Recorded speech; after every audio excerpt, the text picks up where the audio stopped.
Matamgi Manipuri Wari channel asibu tabiriba khwai pumnamakpu taram nokchari ngasi mulawbirasi struggle tarasuba tangka anganba yukni chingsangna pomsingda monkhangna duna tumjaramba korohanba ipa ibungu mahaksu masek mangalga loinana tumpak machi lengda ingna chikna leizariba chingkarak ani adudagi tapna likhalakli amamba mahaki amuba phizangbu anganba mapu mahakna amambagi phizang adu bahaidok pikre pomsatnaba leirang kayana makhoigi mathau panglakpa matamni mipum khudimaki thamoibu sumatlage haibagi matagumna leina pumba mathol karaktuna pugaina satli tagat teklaba leina sing aduda likla mahakna tangjaduna kayadi pukning huna fajahalibano anganba yuki drisa adubu masigi mathakta nungsiraba kangsi makhol aduna mipum khudimaki thamoibu amukka hena inautna handuna nungsiba phawali lahi choidribi leirang adu ayuk yanda anganba aduda thanaki matung ina nungaiba wakhal amada haugatchari thongnau adu hairap maya pakna hangdoi lili ba malangba mahakna nuzamagi choiraba samlangbu ithak ipom amada maning tamna satik tamali gate adu ihang hangli matawadu boina waisit wairem tawribagi hangbani haiba adumak tai nakongda earphone duni setliba fizol duni gym halakpagi mawong ama sumali Thoibi hoigi thongal mapa manaktadani santhi netlubagi makong adu ketokli machinda murmurum sonduna mamai mamit isaw sawduna tawriba thabaktuda thawai lupsina tawri as thorai ba chakanagi warakta basanu swaida mathi mayung mentadana phaijalamisibo onthokna hinaroidori he ai matawaduda boina oi kaino migi konthongma pasida asai chalo yenglei thamlei mityeng adu khonjel adugi maikai romda su ipisumani adusu lepliba mi aduda thamliba mityeng adu yum aduda amuk thamlei taraibi yum nate ubada duma khangi nungai yaifabe imungni haiba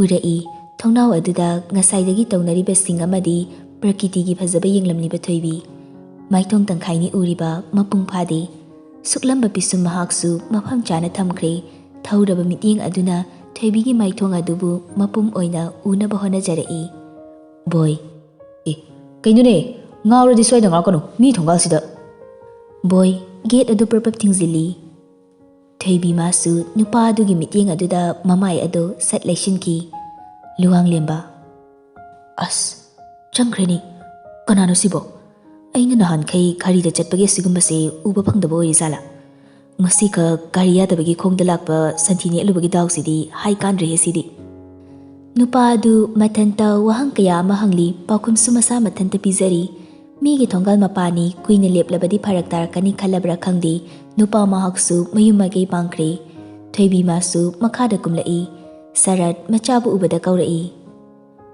bima thabak chala doiro nangbo Thoibi mapagi nakta changsinduna famtharai pabung chatlarui kai leire school chatkadoirene exam su loikhrabanina kari aruba leigene pabung school su chatloi sarat machadi yenglai mityeng adugi pakhom oina Thoibi na pirai pabung anala kani magi thabak ama chatminarusena hai sarat apang mapa nati single khana chalakliba pakhong manba wahi adu mapa adunadi laina khangkre bima ipana nangbu niyumna kai palaninge haiduna wakal tadaba thabak ichana tawbadi papamde hojikti nangbu ipana warakpa poktak pibagi matam su henkre ichana chumnena khalaga thangniba khongtang pumba ipana yai sarat wahi khara se hairamduna mahaki physiotherapy tawfam ka adamda changki tari miyam adusu mapa machani gi wari adubu officer loi haikibana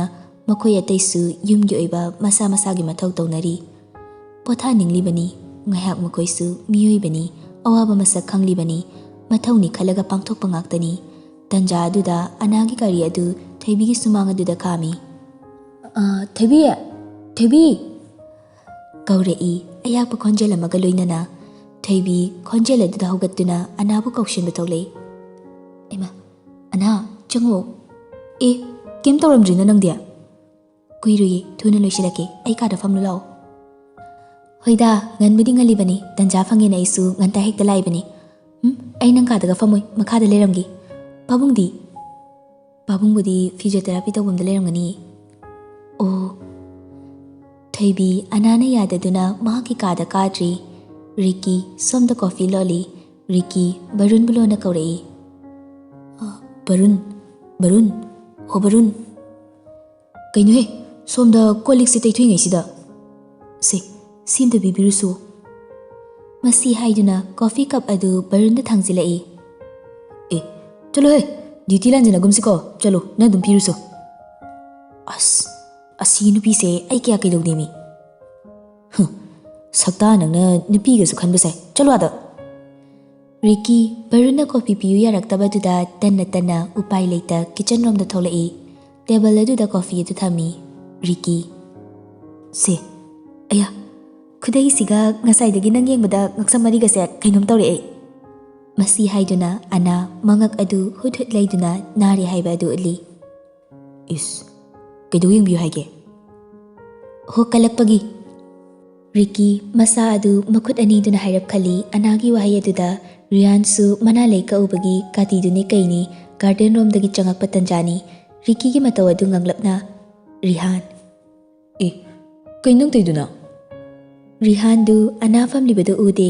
sofa ꯑꯗꯨꯅ ꯑꯅꯥꯗꯒꯤ ꯍꯦꯟꯅ ꯋꯥꯡꯈꯤꯕꯅ ꯐꯝꯂꯤꯕ ꯑꯗꯨ ꯎꯗꯕꯅꯤ. ꯂꯥꯛꯈꯤ ꯍꯥꯏꯕꯗꯤ ꯈꯪꯏ. ꯊꯣꯏꯕꯤꯒꯤ ꯀꯥꯗ ꯐꯝꯂꯝꯒꯅꯤ ꯍꯥꯏꯅ ꯈꯜꯂꯨꯕꯅꯤ. ꯔꯤꯀꯤ ꯄꯦꯔꯤ ꯄꯦꯔꯤ ꯌꯦꯡꯂꯛꯏ. ꯔꯤꯍꯥꯟꯅ, ꯔꯤꯀꯤ, ꯀꯩꯅꯣ ꯅꯪ ꯇꯧꯏꯗꯨꯕꯣ? ꯋꯥꯔꯤ ꯄꯨꯝꯕ ꯇꯥꯍꯧꯕ ꯕꯔꯨꯟꯗꯤ ꯁꯣꯝꯗ ꯃꯊꯟꯇ ꯅꯣꯛꯄꯗ ꯁꯣꯔꯥꯠ ꯁꯣꯟꯕꯒꯤ ꯅꯨꯃꯤꯠ ꯂꯦꯞꯄ ꯌꯥꯔꯛꯀꯗꯧꯔꯤ. ꯔꯤꯍꯥꯟ ꯔꯤꯀꯤꯒꯤ ꯅꯥꯛꯇ ꯄ꯭ꯔꯞ ꯆꯪꯁꯤꯜꯂꯛꯏ. ꯑꯗꯨꯒ ꯂꯦꯡꯖꯨꯝꯗ ꯐꯥꯛ ꯂꯥꯎꯅ ꯊꯥꯔꯛꯏ. ꯎꯔꯛꯏ ꯐꯝꯂꯝꯂꯤꯕ ꯑꯅꯥ. ꯃꯦꯗꯥꯝ, ꯁꯣꯔꯤ. ꯑꯅꯥꯃꯤꯀꯥ ꯅꯣꯛꯃꯤ ꯅꯣꯛꯃꯤ ꯇꯧꯔꯛꯏ. ꯊꯣꯏꯕꯤꯁꯨ ꯇꯟꯖꯥ ꯑꯗꯨꯗ, ꯑꯅꯥ, ꯊꯣꯛꯁꯤꯔꯥ? ꯃꯁꯤ ꯍꯥꯏꯗꯨꯅ ꯐꯝꯂꯤꯕꯗꯨ ꯍꯧꯒꯠꯂꯛꯏ. ꯊꯣꯏꯕꯤ ꯎꯍꯟꯗ ꯔꯤꯀꯤꯒꯤ ꯅꯥꯀꯣꯡ ꯃꯌꯥꯗ ꯅꯥꯁꯣꯟ ꯄꯤꯛꯅ ꯑꯅꯥꯅ, ꯀꯤꯕ꯭ꯔꯣ? ꯃꯊꯪꯗꯗꯤ ꯅꯁꯥꯅ ꯌꯥꯔꯦ ꯍꯥꯏꯔꯛꯎꯀꯣ. ꯔꯤꯀꯤꯗ ꯅꯠꯇ꯭ꯔꯤ, ꯅꯛꯅ ꯂꯦꯞꯃꯤꯟꯅꯔꯤꯕ ꯔꯤꯍꯥꯟ ꯐꯥꯎꯕ ꯑꯅꯥꯒꯤ ꯋꯥꯍꯩ ꯑꯗꯨ ꯇꯥꯕꯗ ꯇꯨ ꯆꯨꯡꯈꯤꯕ ꯈꯪꯍꯧꯗꯦ. ꯊꯣꯏꯕꯤ ꯑꯃꯗꯤ ꯑꯅꯥꯁꯨ ꯒꯥꯔꯤ ꯑꯗꯨ ꯊꯧꯗꯣꯛꯇꯨꯅ ꯊꯧꯔꯛꯏ. ꯔꯤꯀꯤ ꯄꯦꯔꯤ ꯄꯦꯔꯤ ꯕꯔꯨꯟꯅ ꯅꯣꯛꯂꯒ ꯂꯩꯔꯝꯕꯗꯨꯗ ꯁꯥꯎꯅ ꯍꯥꯏꯔꯛꯏ. ꯑꯩꯅ ꯁꯤ ꯊꯣꯛꯅꯤꯅ ꯉꯁꯥꯏꯅ ꯍꯥꯏꯕ ꯅꯠꯇ꯭ꯔꯣ ꯅꯪꯉꯣꯟꯗ? ꯔꯤꯍꯥꯟꯁꯨ ꯍꯧꯖꯤꯛꯇꯗ ꯕꯔꯨꯟꯒꯤ ꯃꯇꯧ ꯑꯗꯨ ꯎꯔꯒ ꯅꯣꯛꯅꯤꯡꯕ ꯐꯥꯎꯔꯛꯏ. ꯑꯅꯥ ꯍꯣꯏꯗ ꯌꯧꯔꯗꯨꯅ ꯊꯣꯏꯕꯤꯁꯨ ꯉꯥꯏꯍꯥꯛ ꯂꯩꯔꯤ. ꯂꯣꯌꯥꯃꯥꯁꯨ ꯍꯥꯏꯅꯈꯤꯕꯒꯤ ꯃꯇꯨꯡ ꯏꯟꯅ ꯂꯥꯏꯐ ꯂꯣꯀꯦꯁꯟ ꯑꯗꯨꯗ ꯊꯣꯏꯕꯤꯕꯨ ꯂꯧꯕ ꯂꯥꯛꯏ. ꯑꯅꯥꯅ ꯃꯥꯕꯨ ꯊꯤꯟꯗꯣꯛꯄꯤꯔꯛꯏ. ꯑꯅꯥꯃꯤꯀꯥꯗꯤ ꯎꯍꯧꯔꯤ ꯂꯣꯌꯥꯒꯤ ꯃꯁꯛ. ꯉꯟꯇꯥ ꯍꯜꯂꯛꯎꯀꯣ, ꯑꯩꯁꯨ ꯑꯣꯐꯤꯁ ꯆꯠꯂꯨꯒꯦ. ꯄꯥꯎ ꯐꯥꯎꯅꯔꯗꯤ ꯑꯩ ꯗ꯭ꯔꯣꯞ ꯇꯧꯕꯤꯒꯦ ꯍꯣꯔꯦꯟ. ꯍꯣꯏ. ꯊꯣꯏꯕꯤ ꯂꯣꯌꯥꯒꯤ ꯒꯥꯔꯤꯗ ꯏꯀꯣꯏ ꯀꯣꯏꯗ ꯀꯥꯔꯛꯏ. ꯉꯁꯤꯗꯤ ꯀꯗꯥꯏꯗ ꯆꯠꯁꯤꯒꯦ ꯍꯪꯂꯛꯈꯤꯗ꯭ꯔꯤ. ꯂꯣꯌꯥ ꯊꯣꯏꯕꯤꯕꯨ ꯍꯣꯇꯦꯜ ꯑꯃꯗ ꯄꯨꯔꯛꯏ. ꯀꯦꯛꯀꯤ ꯕꯣꯛꯁ ꯑꯃꯁꯨ ꯄꯦꯛ ꯐꯖꯅ ꯇꯧꯗꯨꯅ ꯔꯦꯗ ꯔꯣꯁ ꯕꯣꯀꯦ ꯑꯃꯁꯨ ꯄꯨꯗꯨꯅ ꯂꯥꯛꯏ. ꯊꯣꯏꯕꯤꯁꯨ ꯋꯥꯍꯩ ꯑꯃꯠꯇ ꯍꯪꯂꯨꯗꯦ, ꯆꯤꯡꯅꯔꯨꯗꯦ. ꯅꯨꯡꯁꯤꯕ ꯃꯉꯣꯟꯗ ꯑꯀꯤꯕꯁꯨ ꯐꯥꯎꯔꯨꯗꯦ. ꯄꯥꯝꯃꯨꯕ ꯃꯍꯥꯛꯀꯤ ꯃꯐꯝꯗ ꯆꯪꯂꯛꯏ.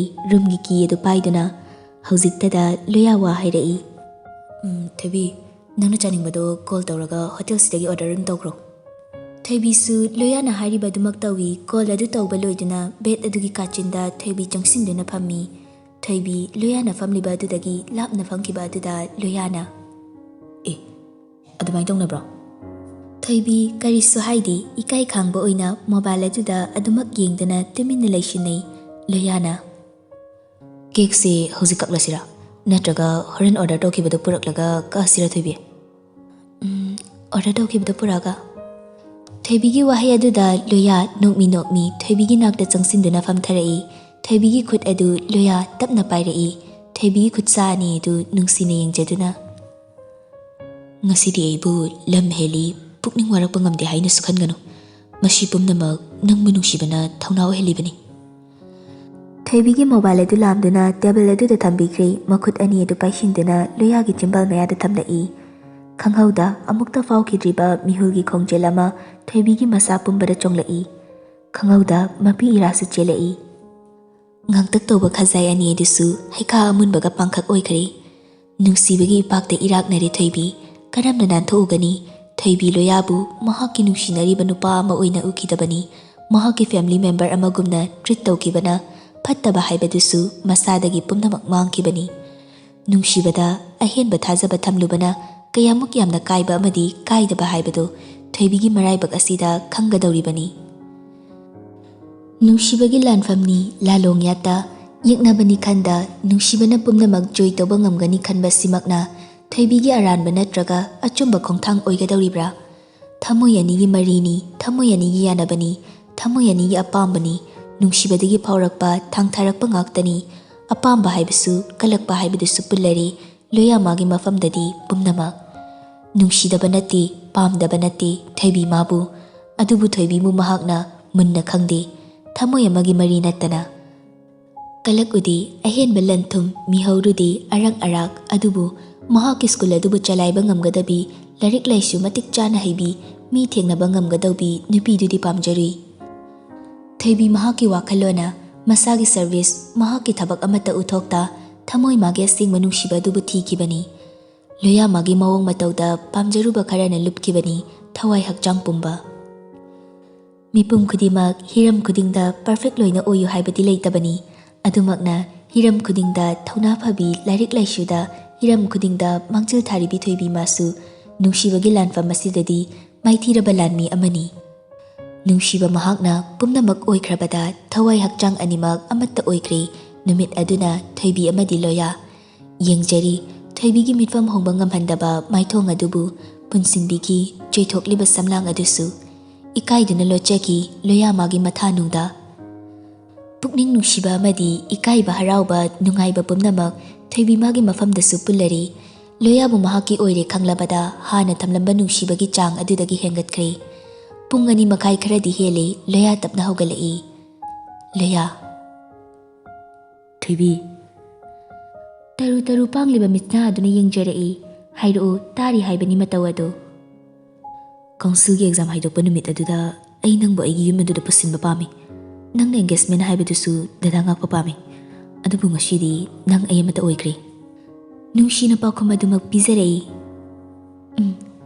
dadagi apambada aigi sapambane ai dadada jingnaba karisi leiti Thoibi ai nangbu nungshi hallasira dure thajanaba arepa leinargabu karida muk jingnarugane Councilgi exam loibaga mabanigi engagement tauba haini yanaduna Thoibi bu yum tamna thinbirei Thoibi mahaki thabak adusu loyamagi mafamda chithadana tamlage ngasidi khana pukningda lepkri numidangi matamni manigi sebani haidana leiriba sim office alapagi masa adusu taptarabani thaidokpa seba leiba nate adubu mama yauda mapana naw yoklakpa macha oibana mapana mabu yoklakpa matamda manigi daman khara tonsilobagi aduk manigi damak khalaga leiribani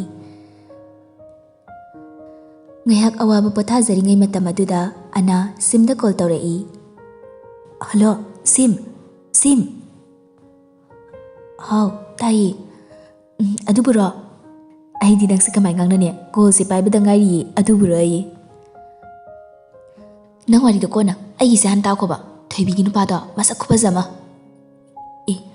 nangdi kaida kamai uiriba ngasagi wari pumba simda chithadana lirami simsu nangbu photo kamdana mahudrabo yam yengningi meibo hoi sune nangna do hairakani khangdana namja hoi bema simsu taha nanghauriroi matagum ha as tharo yam thuna duri yengninge ba Thoibi nangauri nupado karamba yam khangninge mi tharo mi nangbo Somda ana simgi kole du paina mana ngasai lona namhauba loyagi photo adu thajili mikup phade blue tick khot kiba gari adu dagi makok adu khazik lukthaduna Thoibina lepliba adom de yengnakpa mityeng aduni simna kaplakliba adu simsu as wa nupa kuman sidi lektrina sinani dana amaduna lektharaga tarise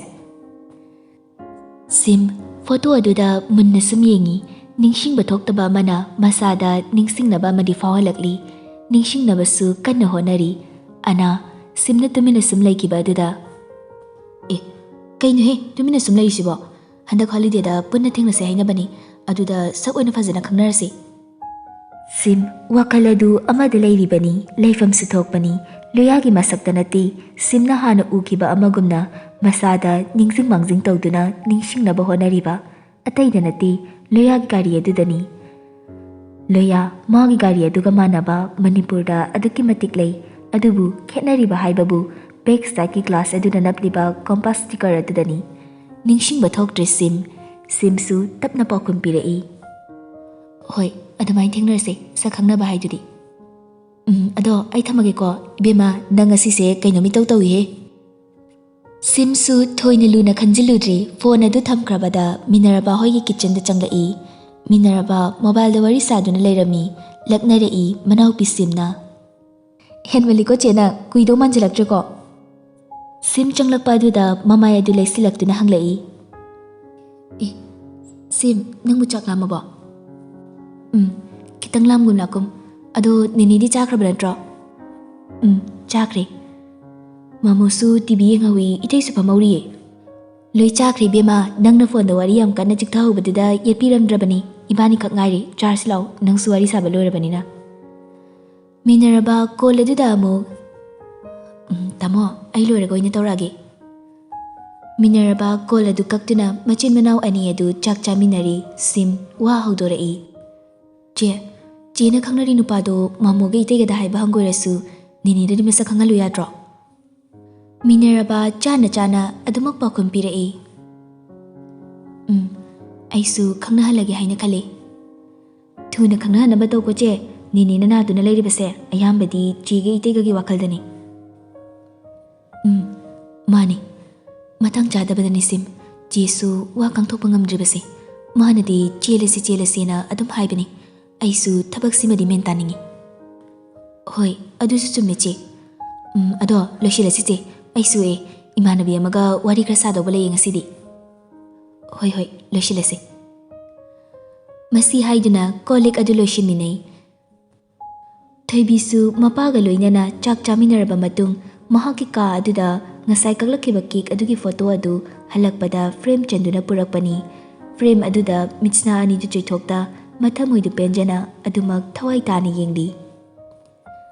Thoibi phone adu lokthokduna loya da tawrai amadusu harau call adu pairai kaurai nungshina.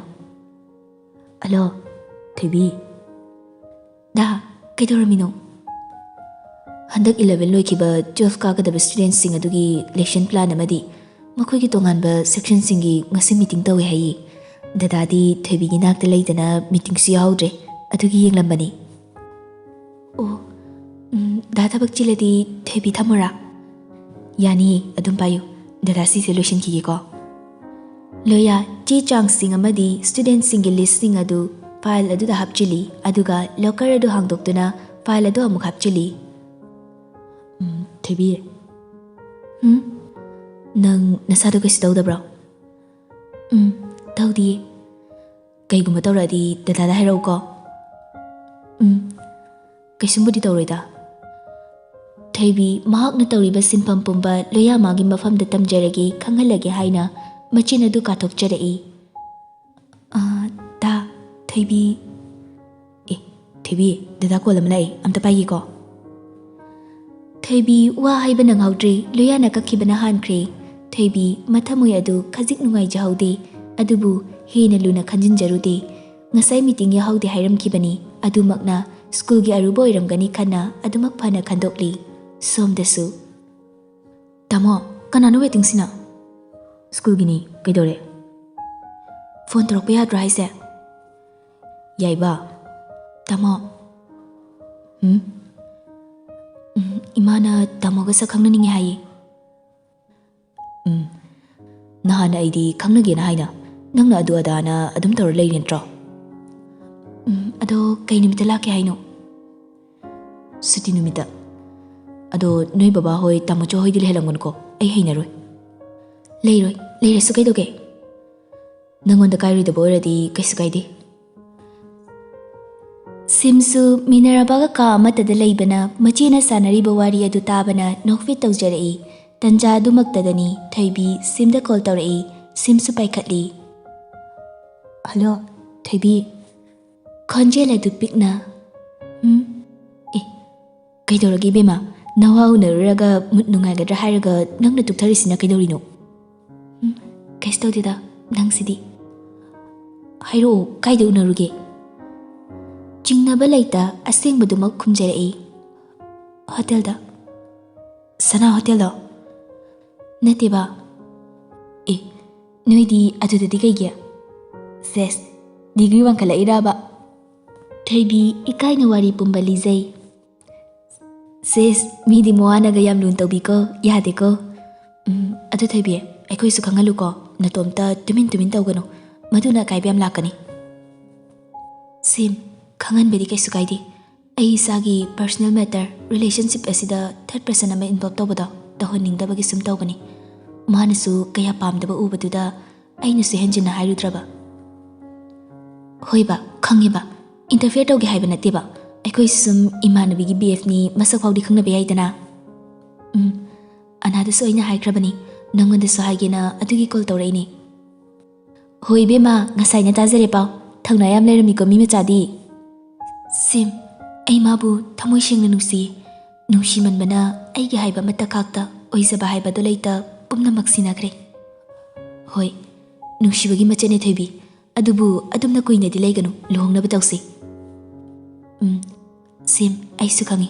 Handagi exam se haidoklaga aibu hainaba makoi gi hal tharake hai. Pharine dude, nangi school gi angangsing yaramnine, mai pak poresano. Bima, nangna haibadagi isu awareness kya ama chatuna, chingi amadi Imphal Mayol asidagi khara tamna leiba mafamsing asidane chatuna awareness kya ama piba horabani. Aduni sin, makoida hiram asigi matangda mamutana khanganba amadi darkar oi. Chamagi manungda wakal tadaba 40% di soidani yarakani. Tadabana tadabagi thokpa lambi thigadabani. Oi fare dudi aisu hayengdi office kantana chetkadabani. Thamage ko. Hoi. Sim thamkraba matung Thoibi loyagi number aduda call tarakpani. Hauzik phauba waiting lerami.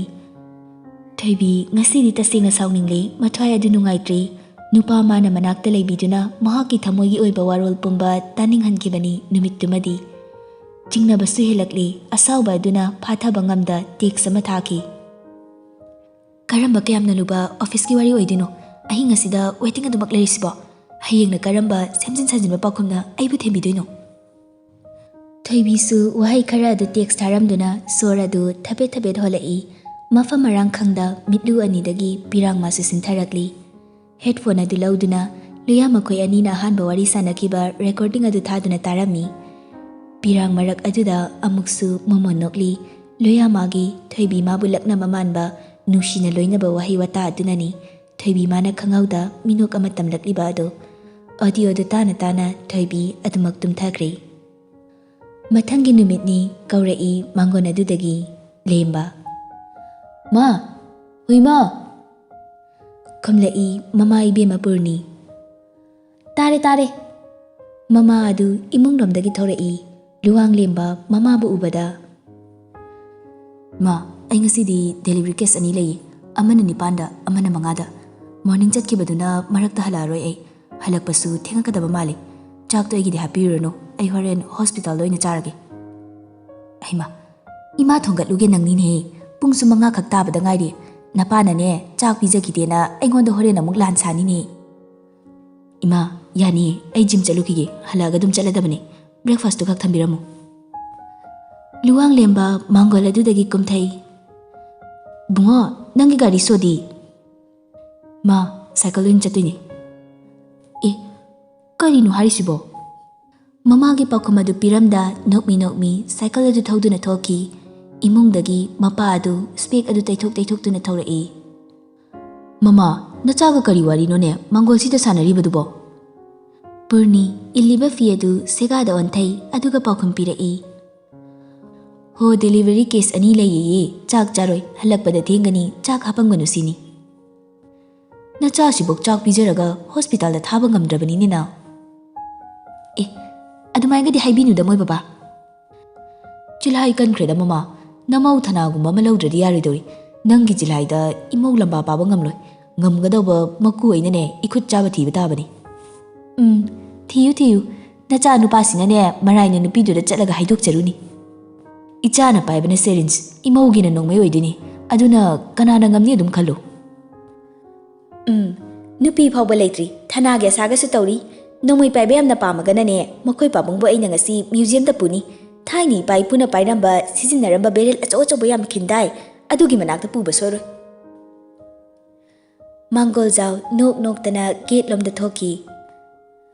Thoibisu ayuk anganba adu masagi mathau loiduna office tamna lai phone adu lawthoktina ngahak leite yengi adubu message su send tawki reply di pirakti calls torakti masada khoirang khoisauna behengalai call adu khangauda tawki pungsi yenglude paire I loyasu lakthare I saktra magaloinana ngarang dagi nang tori si kaino Thoibi dada school gi assembly gi thorei nangi assembly duga aiga kana nena luge nong fato assembly miss tawbada nangone am kaigadro horen ai loiraga torke yare tawranu hoi call adu thamkre Thoibi phone adu table adu da contact thami loya magi mataw adu hana oirabadi kari sukhalloidabani adubu hakchang amata oikrabada asumne hek tawbadudi Thoibi magi thamoina penjarudri pamlai nupa magi care amadi protection care lobidrabasu protect tawbidrabasu masana maromdom lepchabada aki khangleitabini adubu nungshibagi ipak adudadi loya magi marum thupna thotna mengna leisa tamjaningkibani loya masu saukre khanglasu themluba tawde koladusu amuk hana tawrudi mana tawdoba thabak adu adumak tawduna lei tawfam khangraba Thoibi simda call tawrai khonjeladusu siri lauri sim Thoibi kapiro kapte Simran phamlambadagi fuk haugalai nang kaidorage Thoibi sim nang kaida lege ai lake lakano hairo kaidorage khangde pukning yam nungsi maramda hairo Thoibi kaistodi ai hore lake ai yumda hojikti leiti restaurant amada thingnase Thoibi ai ngairamge nang laamda call tawro ko hoi call adu kakrabada sim yamna nungaijadri Thoibi gi ngasigi mataw aduda somdasu Thoibi masagi mathaudi na Thoibi yadi khana school tamna lai sinarami akupa aruba thabak thoram khudimak exam haidokadabasu hapta amata ngaisilaklabani makoi gi school singa sina position asuk changba asuk yawba haina school khudimak panari sim minerabada call tawrai je gi mila kane haibado ayawba phangaroi somda ai aruba thaba am leire halaga photo do ni yenglage photo kapamuko as nang siardi nungai done hoi ai siam yawninge che pharak ama ta dore photo do ni yenglage sim machi dagi mataroi aduna kayamuk yamna lumna lawkhrabano haiba khangdi machi gi thabak adudagi Thoibi unabana lui haina khankre